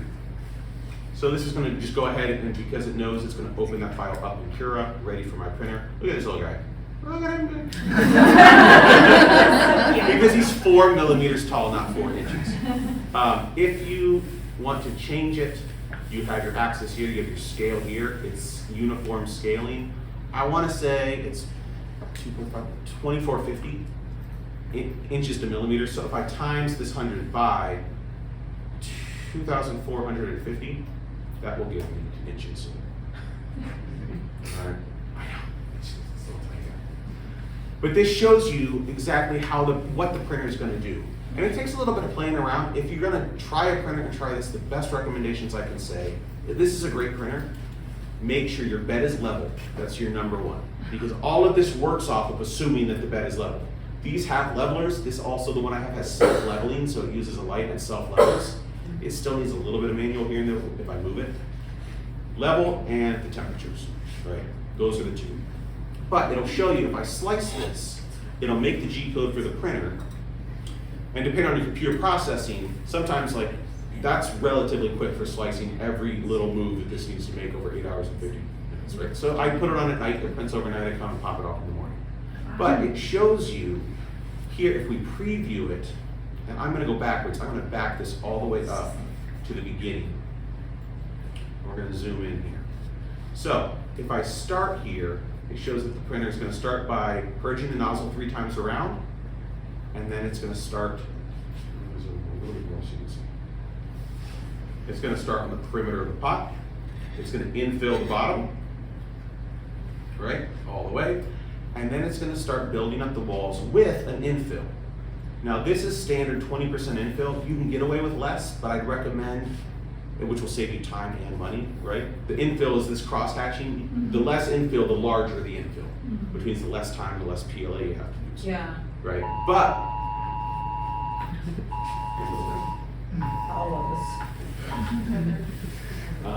but when you get to a point where it's a direct, like right there, so that takes us from the beginning back to this, memento, back to this, to here, right? So then I've got my forms, I make my molds. Questions, comments about this before we play, and then we can do more questions and comments. Is there a rough cost, like, to produce that 3D object? Is Oh, it cheap? so the printer, Yeah. the printer's they've gone way down. You can get like an Ender 3, which is a Creality Ender 3, entry-level printer, $200. Yeah. Yeah, $219. The amount of PLA it costs to print that, so let's see, 102 grams, $4.50, $5. Okay. That is surprising. Right, and it prints overnight, so you wake up and you have an object just, right? There's a lot, you'll notice there's a lot of passive things, like things are working while you're not. But you're always working on other things to make them, it's just this. Yeah, so trying to implement tools. So here's where we see if we, let's go for it. We might, let's start with the cup, because this is the most solid form. So, I'm gonna sit down over here so you guys can see. And I'll try to get really little. I know. So I have my waster, I've trimmed it really quickly. I can come back in, right, and just get rid, oh yeah. You get black clay all over your floor. But this is a decent thickness, right? This one I feel like we can get out. And if this is the one we can get out, then I can show you, because it's got those layers, we can carve into it and maybe get something interesting. Do you make one mold from one 3D printed object, or? I do, yeah. Some people use, if you're making a lot, you can get what's called Mold Max 360, which is a rubber, it's expensive, but it's rubber, basically, it's latex. But you can print the mold part, right? Not the object, you can print the mold part. And then you cover it in the rubber, and then you can make as many molds as you want, because you're just pouring plaster into a rubber thing and peeling the rubber away. And like if you look at, I would recommend looking at Kirk Hammerly's work on Hammerly Ceramics. He has figured this out, and he prints one piece of a mold, but in a way that it all keys together over and over, so the left side matches the right, and you can just spiral around an object. And use one mold part on 6 different sides. Look at his giant boards, like it's one mold part that makes these giant boards. So, I could you'll hear me back there with like compressed air cussing to myself, trying to get this out. We're close. The compressed air will get us there. It'll be a little soft. Is there a compressed air hose? Maybe. One laying on the ground right here. If it's plugged in, I can shoot it for literally like 10 seconds and it'll pop. Is it?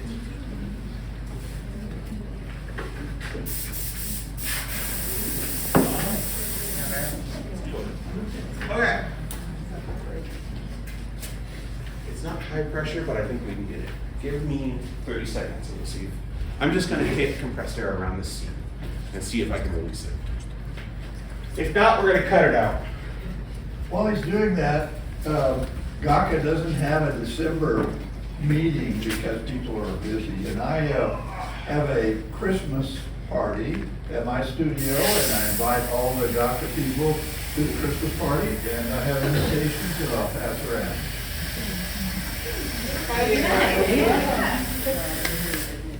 I have a little baby announcement. I'm not I have a little announcement about the heavy roll. Austin's Roll Project is this month, November 20th. If you have any bowls you'd like to donate, you can bring them to the food bank. That's a good. November 19th, or you can bring them anytime to Austin Pottery. If you would like to volunteer to help out at the event, go to austinemptybowl.org. I have one. And push the little turquoise volunteer button, and it will give you everything you need to know to sign up. We need volunteers. We're a little short, but at this point in time, we're very short. So donating bowls is great. Donating some time on Sunday is great. There are all kinds of jobs. You can wash bowls, you can unpack bowls, you can serve soup, you can just parking, there's everything you imagine. So, we appreciate any help we can get with that. So just go to austinemptybowl.org and hit the volunteer button.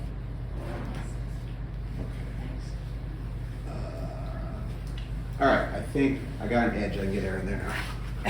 We are, sorry. Oh, and if you were at the bowl-a-thon, Trying to push this to make it work at the time. just last month?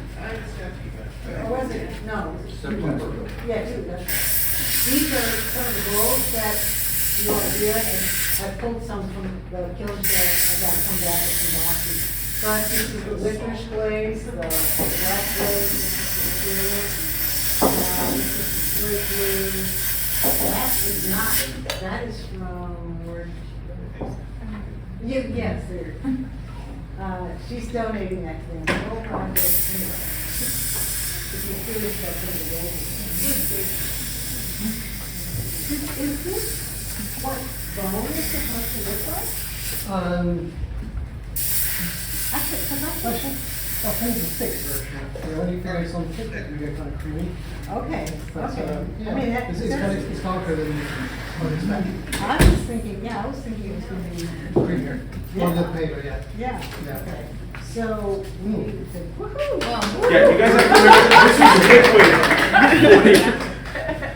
This was liquid an hour ago. But let's do this so people can see where we're at. And we're gonna let it get a little air and see when we get the other ones out. Because then the real surprise is drilling into it and getting all the layers underneath, right?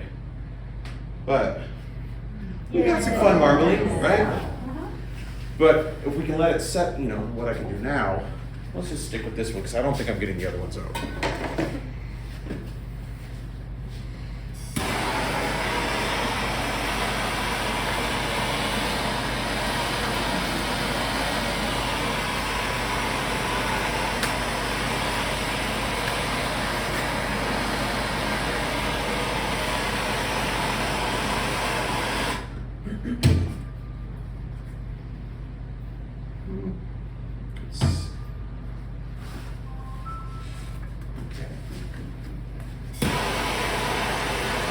Questions while I'm doing this for a minute?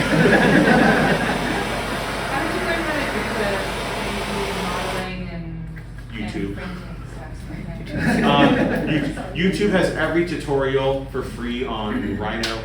And the way I started, mainly when the pandemic hit, we were on lockdown, and I was like, I need to do something. They have like these fun Rhino tutorials where it's like, here's a water bottle. Learn how to make this water bottle, but it teaches you all these like how, and there's so many more like wire cut and like all these other fun things or fun commands, and I adopted like a dozen of them that work for making pots. That's about it. And I started on Fusion, which is a great way. Download it and just play around. I'd recommend getting a mouse so you can right and left click and scroll. That helps a lot. You can zoom in, zoom out, and on a trackpad, it can be frustrating. Do you ever cast found objects, or have you ever cast found objects? Yeah. How is that process different? So I taught for 3 years at Syracuse Mold Making and Slip Casting, and that was their second project. They'd start off with kind of a one-part tile project that lifted up one way, and then they'd cast found objects. It's different in the fact that the material, right? So plastic has a little bit of give to it too. A kid would come in and say, I want to cast this glass vase. You have glass and plaster, there is no room for error. Like something's breaking if it's not right. You know what I mean? And they would always cast food. A lot of oranges and a lot of pumpkins. But they work out well. And we could talk about that too, like how to find seams on an object. If it's made from industry, you could probably find it, right? Plastic bottles, they're all like almost 2-part molds, third with the bottom pulls out, right? If you're trying to find the seam on something that's organic, right? A nice thing to have is like a piece of chalk or like even a crayon that you strip down so you can use the side of it. And then if you run it up the side, it'll always mark the widest point so that you're not trying to find the seam line of your mold. Because that seam line, if it's coming apart, if I am casting a ball that's gonna pull left and right, I have to hit that seam line directly in the middle. Because if it carries over the middle one way or the other, we have an undercut. If it carries over the seam, it's not gonna pull this way, and if it carries over the seam, it's not gonna pull this way. So the easy way to find that widest point is to take the side of a crayon or something and run it up and around and have the widest point. Does that make sense? Yeah. When you make the mold of the PLA plastic, what release agent do you use? between Oh, the good plastic? question. So with these, they do make actually a couple different options. I started off with, I think this is called XTC 3D. It's a clear sealant for PLA. And the reason it's really good, and you guys can come up and feel these and check these out, is all the little ridges, because it extrudes it in these really thin lines, it's self-leveling. So it fills all the ridges, so there's a lot less sanding. However, I will say, you lose some, it pooled here and it pooled where it melted. Because it's self-leveling, you can lose a little bit of your detail. Ultimately, I ended up going, this is Kills Latex Tube Primer, right? It is a few coats, and then I sand it. Those spongy sanding pads, do you know what I'm talking about? They're like, are great, and you get yourself a you know, like 200 and a 400. Sand it down. And then for my release agent, I use Murphy's oil soap. If I am using that in plaster, it's roughly a 50-50 mix. However, if I'm using plaster to plaster, if I'm making the second part of a mold, it's straight mold soap, because plaster loves to stick to plaster. Okay? Let's see if we can get him open. He's gonna rip. Do you put multiple layers, let it dry, and then Murphy's also, sometimes I don't. I do probably 3, so, and I'll go in if you guys, The document. yeah, there's, I need this, it's all documented in there, so Okay. I, never mind. well, I just take a brush and I suds it up really well, so it's all like lathered up. And then I wipe it off with a damp sponge, and I repeat that 3 times. You'll know you did it right when you feel your form and it feels waxy like a candle. If it feels like a candle, you're good to go, right? And you want if you're pouring the second part of a mold, you want that plaster to feel super waxy, right? Like a layer, because you're pouring plaster that wants to stick onto more plaster. Let's try this. He's probably gonna rip, but I bet we can get one of the sides to release.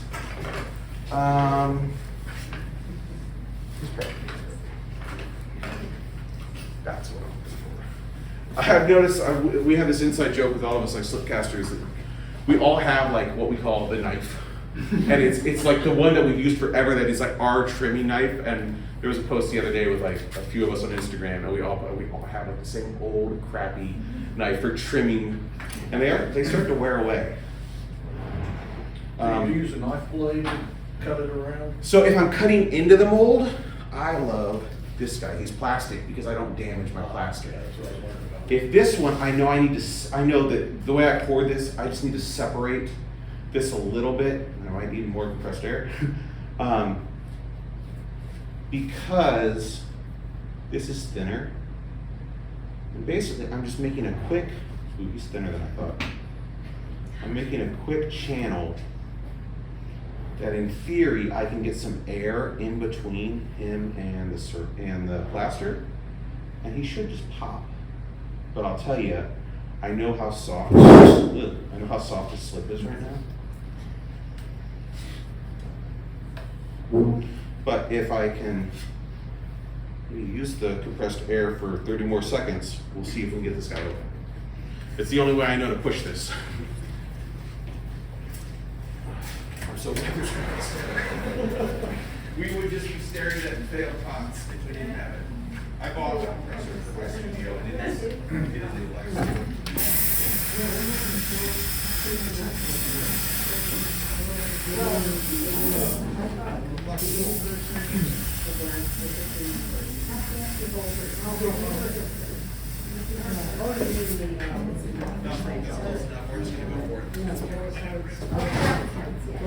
All right. Because I know the bottom of this, let's take a look at this prototype. We're trying to get it open. This top goes thinner and it's a lot more delicate moving into here. I'm hoping that I can pop off and this will be what you guys see. And this stays in the mold. And at least we can get some air to it. That would be the more successful outcome. There's a 50% chance we get that. There's a 60% chance that it just rips in half. Because, I mean, if you guys were to feel this slip, it was liquid an hour ago. It is very wobbly.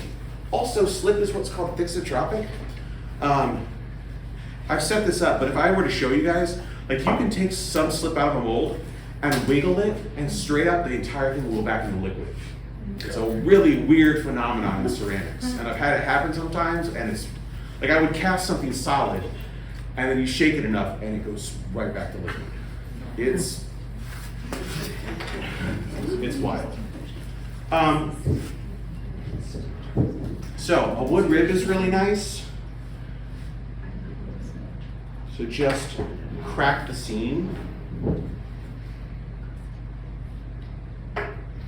And what I'm hoping to see is this, well, if that stays, I'm hoping the other side comes off. If I see that pull,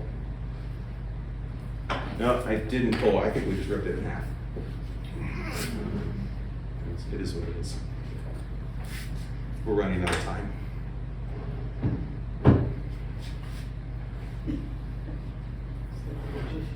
But everybody was curious to see what it looked like when it ripped, so now you're done. Well, yeah. My Britt was playing it. Yeah, it's gonna rip. It's absolutely gonna rip. I can still feel it holding in there. You're committed now. I am committed now.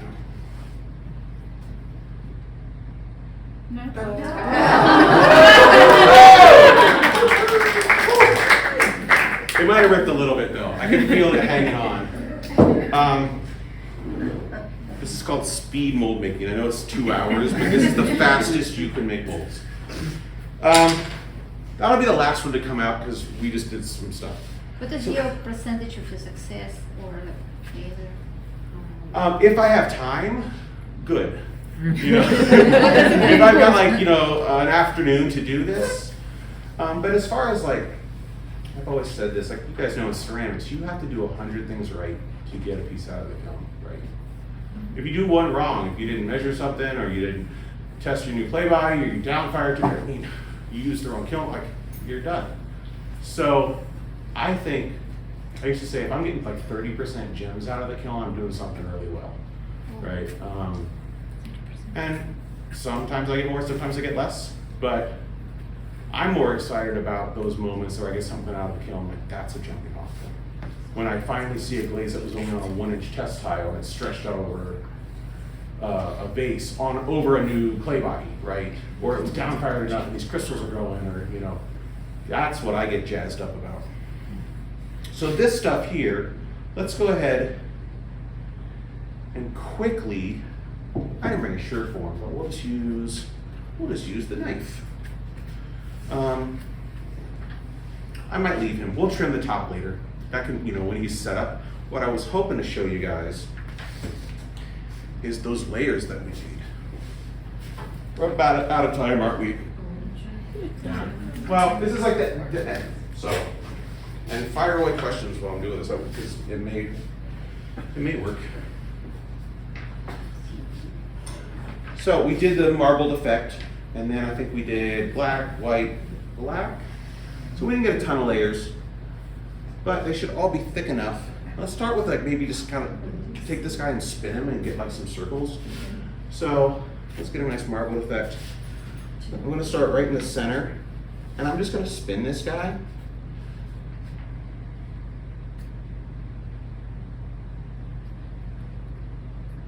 Like you know what, so that doesn't show super well, right?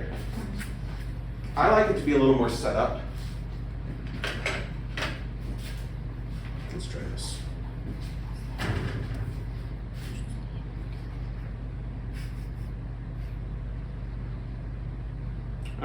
The white line is super thin in there. I'll show you guys over the white. Let's start here.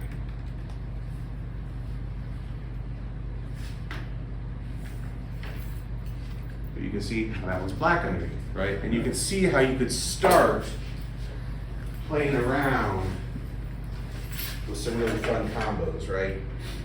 I don't know. What if then I come from here,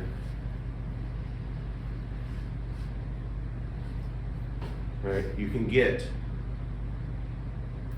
some really fun. It's going to be black under there. But if I come this way and do these star patterns, right? And the deeper you go, the more you reveal, right? So you can imagine, especially with those, the zebra, you know the carving tools that are really popular, that are fluted and you can get a really nice edge? Like you could see that being like really nice, especially what if you took the time and you had like 15 layers? And then you have all of this carving through, right? The last thing that I was thinking about, I was falling asleep last night, and I know I only got you for like 2 more minutes. We're gonna try to get this out. And he's soft. So now I just need to coax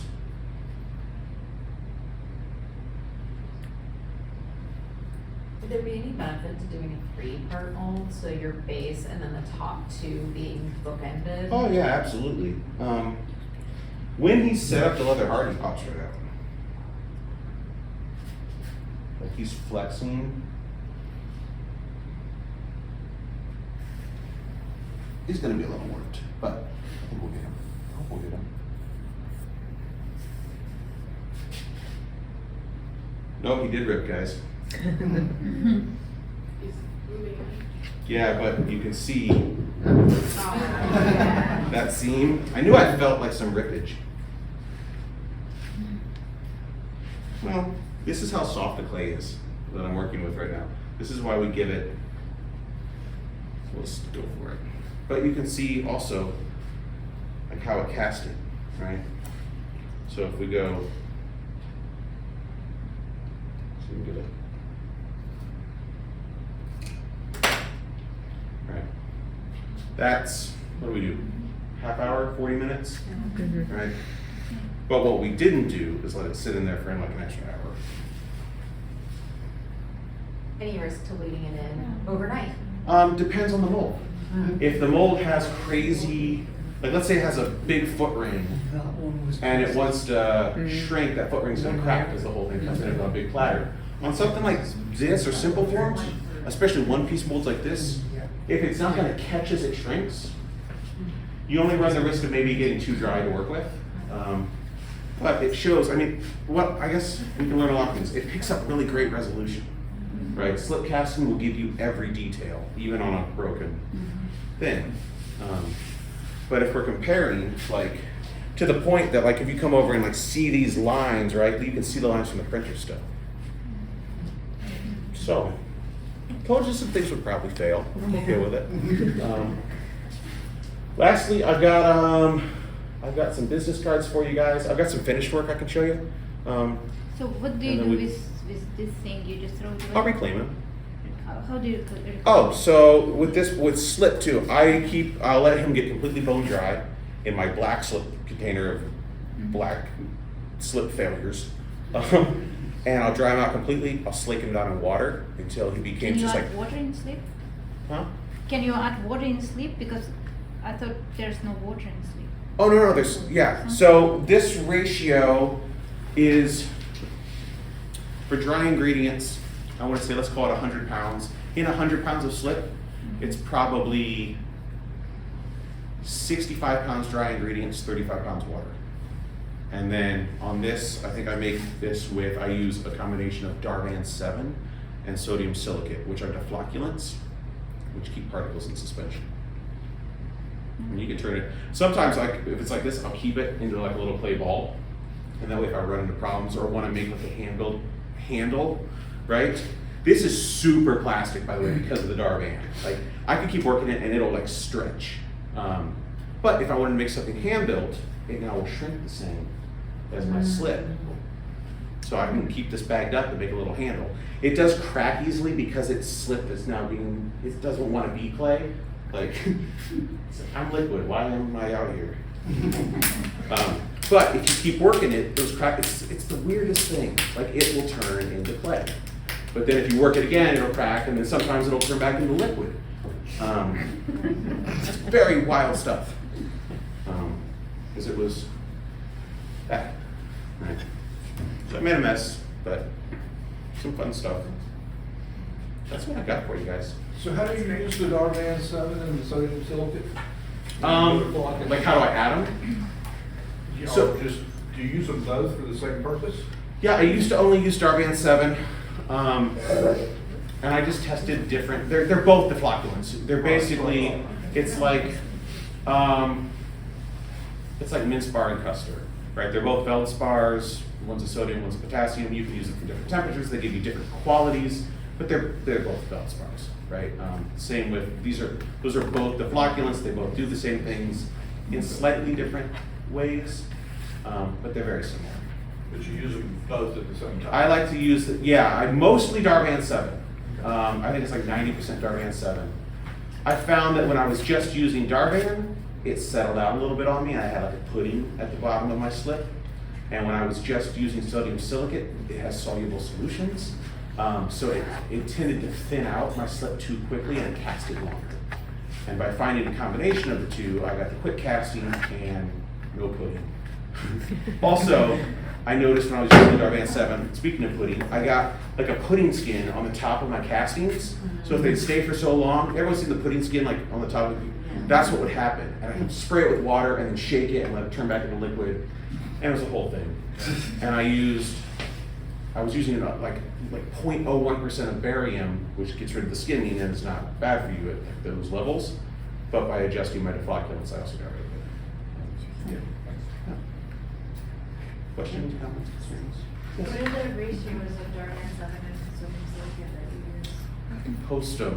I want to say, I have it all written down in like the same binder I've had for 20 years. If I lose it, like I'm SOL. I want to say for 100 pounds, it's not much. It's like 107 grams of Darvan and like 18 grams of sodium silicate. Like not much to like 100-pound batch. Like that little bit does it.